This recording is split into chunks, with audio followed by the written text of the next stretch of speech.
गलत फिक्रात की इस्लाह हम कर रहे हैं। गलत फिक्रा है अस्सलामु अलैकुम अल्हम्दुलिल्लाह, तो ये सही होगा कि अस्सलामु अलैकुम अल्हम्दुलिल्लाह, वाव नहीं आएगा और यहाँ पे भी वाव नहीं आएगा। मैं बाखैरियत से हूँ, मैं बेखैरियत हूँ।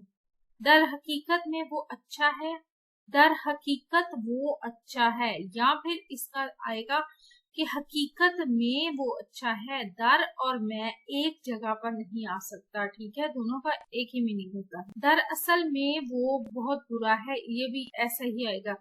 या तो आएगा दरअसल वो बहुत बुरा है, या आएगा कि असल में वो बहुत बुरा है, ठीक है। आप कब वापिस लौटेंगे, आप कब लौटेंगे, लौटना भी वही है और वापिस भी वही है। वो मंगलवार के दिन आएगा, इसमें या तो आएगा कि वो मंगलवार आएगा, या फिर आएगा कि वो मंगल के दिन आएगा। वार और दिन दोनों का एक ही मायने है, ठीक है।